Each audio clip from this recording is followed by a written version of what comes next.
boleh dilakukan dengan cara yang mungkar. Ini saya kira harus menjadi perhatian dari umat Islam sendiri. Yang kedua, saya kira FPI kan tidak punya otoritas untuk melakukan tindakan kekerasan, untuk menjadi aparat kepolisian yang membubarkan sebuah acara, bahkan melakukan tindakan kekerasan.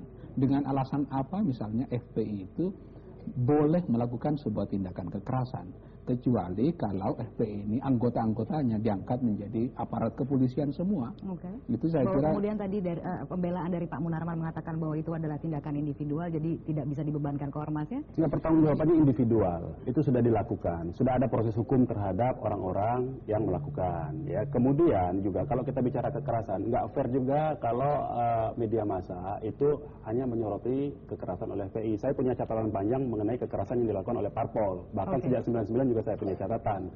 Misalnya beberapa ustadz diculik oleh Satgas PDIP pada waktu itu. Ini catatannya banyak juga saya. Jadi kita harus fair lah bermain dalam soal ini. Tidak bisa kita kembangkan opini dengan membebankan seolah-olah soal kekerasan ini hanya soal dari salah satu ormas. Saya kira ini yang tidak fair yang harus kita luruskan dari masyarakat supaya masyarakat tidak digiring opininya untuk hal-hal kepentingan politik tertentu. Saya kira. Mbak Eva, tanggapan Anda? Saya pikir siapapun ya, termasuk partai, kalau melakukan kekerasan maka kita gunakan hukum positif, dan itu haknya yang dirugikan untuk melaporkan oknum yang di partai itu, bahkan kalau memang melibatkan petinggi ya petinggi itu untuk kemudian dimintain pertanggungjawaban. Nah, kaitannya kalau kemudian seolah-olah jangan diurus karena yang lain juga melakukan kekerasan, jadi salah, karena memang kita tidak mentoleransi kekerasan dilakukan oleh siapapun, bahkan oleh tentara sekalipun kita tidak mentoleransi itu. Jadi saya sebagai anggota DPR ya, dan juga pemerakarsa dari Kaukus Pancasila mengirimkan pesan kepada masyarakat bahwa dalam negara hukum segala sesuatunya harus dilaksanakan sesuai dengan hukum. Begitu. Baik, kalau boleh saya beralih dulu ke Pak Gamawan. Pak Gamawan. Ya, Mbak, saya boleh klarifikasi ke Pak Gamawan. Iya, silakan.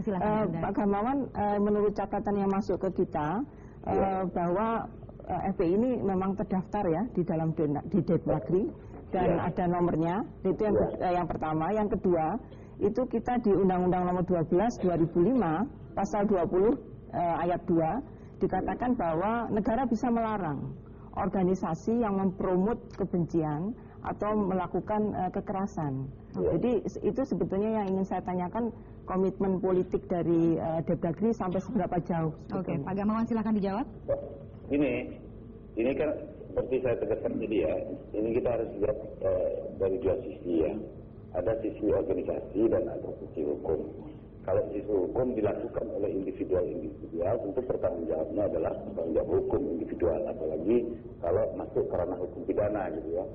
Tentu ini merupakan tanggung jawab pribadi yang melakukan kekerasan. Tapi kalau itu masuk wilayah organisasi, tindakannya atas nama organisasi melakukan pelanggaran hukum, maka pemerintah berhak memberikan teguran pada organisasi tersebut. Teguran itu bisa dilakukan menurut peraturan pemerintah nomor 18 tahun 86, itu kita memberikan teguran pertama, teguran kedua, teguran ketiga, dan terusnya kita akan nyampaikan ke Mahkamah Agung gitu. Itu mekanismenya seperti itu, Mbak. Boleh, baik. Boleh tahan dulu.